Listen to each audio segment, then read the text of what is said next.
Okay, your firefighting crew, your team B, me and Justin are assigned to do a primary search on a structure. As a company officer or the team leader, one of the most important things you need to do with a clear plan, you can go to work and really limit the confusion and any problems that are going to come up in the primary search. Justin's going to talk about the basic tool selection that we're going to bring to the front door. So when we get off the rig, we usually have teams of 2. So depending on if we're ahead of the hose line or behind the hose line, we have the can, and the can's typically used just to confine the fire. If you got an open doorway, whatnot, you got fire licking out of it, we're just going to cool it off, reach in there with a tool hopefully and whatnot, maybe a sweep if you can, and confine the fire to that. We take 2 sets of tools with us to at least the front door. Steven usually takes our set of irons, and we have a strike. I usually strike, and he's a Halligan guy. So before we go inside, Steven always has a Halligan, and we use it typically, unless it has it's a high security structure, we just keep the axe on the outside of the door. Myself, I bring the hook and a Halligan, and I take this to the front door after we force the door. So after we force the door, we want to make sure we sweep if we're not ready to make entry. So if my officer's back here and he's still masking up, I'm going to do a live fire layout. I'm going to come in.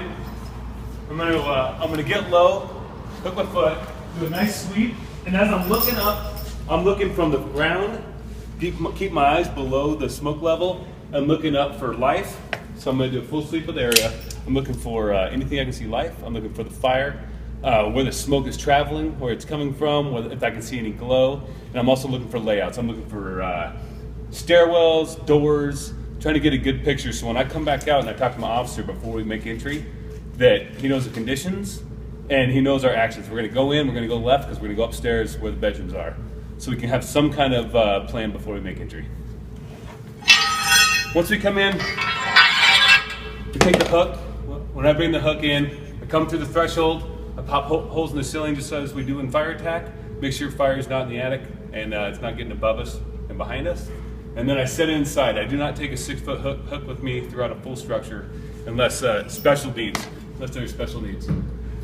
I too as well will take my Halligan, so both my partner and I each have a Halligan in the Right, so as we enter the structure and we've already had our live fire layout figured out and we've determined our smoke conditions, let's get into the actual positioning and how we're going to do our search through, whether we're going to be doing like a crouch walk or we're going to actually get down and do a slide on our knee, or if we're going to actually get way down and have to do just a quick reach in on our bellies, do a quick sweep and get out. So we'll kind of demonstrate that as we go through.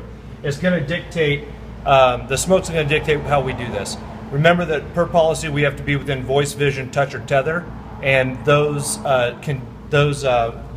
ways of accountability are going to be played into what the type of smoke conditions that we have. So if we move into here and we have decent visibility in this room, this is maybe our walking or our crouching, where we're going to kind of get the layout. Smoke levels maybe up to here. We can kind of get down and we can move through. Justin's going to go through, open up the door, expecting different type of conditions in here. We open up this door and we find out that we have smoke conditions are down low, so our crouching, walking isn't working. We need to get down into our technique where we're actually going to be doing like a slide. The idea with this is that our feet are out first and we're feeling with our feet.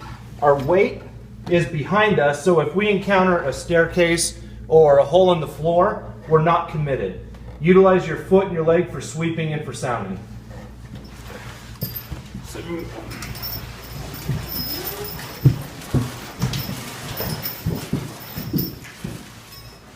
As to keep oriented through the structure, the oriented person, depending on smoke conditions, take your tick and look back at where your exit was. You're going to look up, you're going to keep an eye on your smoke conditions, you're going to look at your firefighter and look at the layout of the room. Every time you progress and you stop and you're searching off in another direction, always look back. All right, so now we have a room that's actually banked down with smoke, and Justin's going to come in here and search. We have very, very poor visibility. You don't want to get your tool as your sounding board for this. You want to get your hands out there. If you are doing a sweep with your tool and you run into something, set your tool down and get your hands on it. You can see he's keeping accountability in the threshold by keeping his foot in there. He did a nice big sweep, covered a big area, got out, controlled the door. Go and turn it off. Okay, so now we come in at a low visibility, and you can see that Justin actually hit something with this tool. He's going to get his hands on it. He's going to actually use his hands. He lost a sense of vision, so he's going by feel. Really take what you have. If it's a bedspreads, pillow, get your hands in there and run your hands through it. Up on a chair, up on a desk, under a desk. Don't rely on your tool to tell you what you're running into. When we go upstairs, we don't know if there's going to be fire below. You want to step wide. You want to step on our stringers. Our stringers are typically at least in the exterior sides of it. So if you can step wide, it keeps us into a stable. Okay, one of the things that we found in our Italian training a couple months back when we were doing search is that when people get really uncomfortable, the muscle memory is to go on your hands and knees. So low visibility, no visibility, hot conditions. We find that our crews were coming up and searching with their hands. The problem with that is when you encounter stairs, your weight is forward, you have nowhere to fall back, and it's going to take you down a staircase or in a hole in the floor. So this reiterates the point of us actually having our weight back, sounding with our foot, that was making noise, and if this stair is giving out, my weight's up on top. I can always just retreat back real easy. That's good. All right, hey, we got high vis, low heat. Looks like we got a hallway to the right. Okay, sounds good. Let's do a split search. You go ahead and go right, I'm going to go left. Okay. So as we come in to do a split search, it's determined by the amount of smoke that we have, how good our visibility is. So if we come into a situation like this where the report is that we have good visibility, that we can travel through, we can break up a little bit, that's completely fine because we're still within the policy of voice. So as Justin goes through and does his search and I do my search, we're going to be making audible noises, banging on stuff. Everything that we hit, we're going to make a sound. It doesn't only help with our search, but it just helps with the confidence of where our other crew member is. Okay, so as smoke conditions get worse, this split technique is going to go out the window really fast. A good example of a split search is going to be a center hallway like Lakecrest Apartments where we're above the fire. There's light smoke up in the hallway.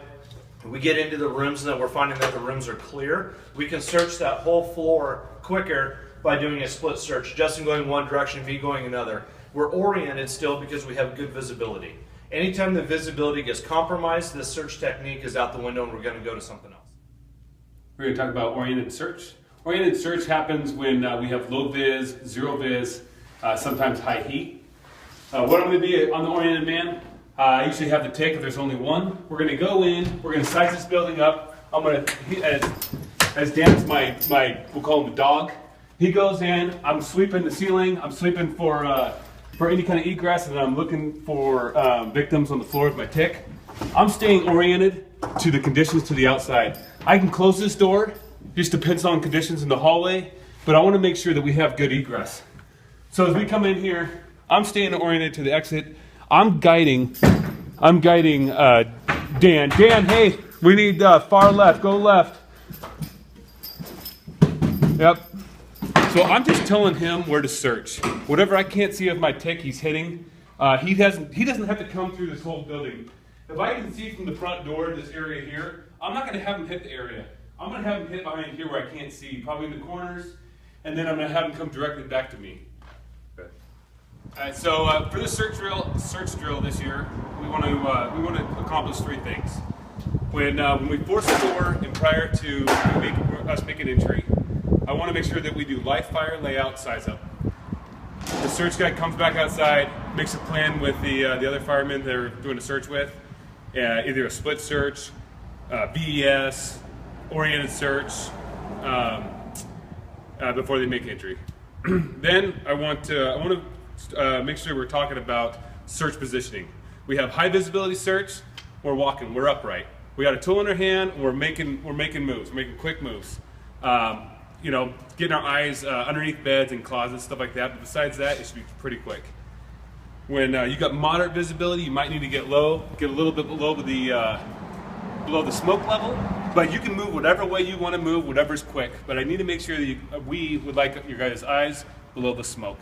When you start getting to low visibility and zero vis, is that you know, you need to get real low. The tripod position is good because it keeps your weight back. It allows you to have a tool in your hand. It allows you to keep sweeping. You can move as fast this way as you can with upright. You don't have to worry about tripping over things. You keep your eyes and your hands low where the victims are. So with this, the only reason that I'm going to be on my belly is when it's hot, when it's zero vis and hot. And typically, when I'm on my belly, we're going to be doing a sweeping motion. We typically don't like to sweep with tools because tools don't have feelings. If you make entry in the door, you hook your door with your foot, and you make a full sweep, make a wall-to-wall sweep. And if you want to make, instead of having a tool, want to make two more feet inside the door, then come off the wall a couple feet and make your search. Come back and make sure come back and search. So as I think about it, I had 3 things, but now I want to talk about 4 things. The other thing is going to be about isolation. When we VES, we're going to isolate. That's our number 1 thing, right? If we can't isolate, we got to find a door to make it so you can't isolate. If we're in hoarder houses, you might need to be ready to clean some stuff out of the way to make sure you can shut that door. But you're not just affecting that room; you're affecting the ventilation of the whole fire ground. When we're going into rooms and searching, that'll be center hallway with lake crest, or if we're in a residential home, that you can go inside, you can shut your door and isolate, take the window, let the smoke rise, and leave. But when you leave, you need to shut that door. If you miss a victim, it's going to make it more tenable for them, and then also you're lessening the fire spread, the possible fire spread. Thanks.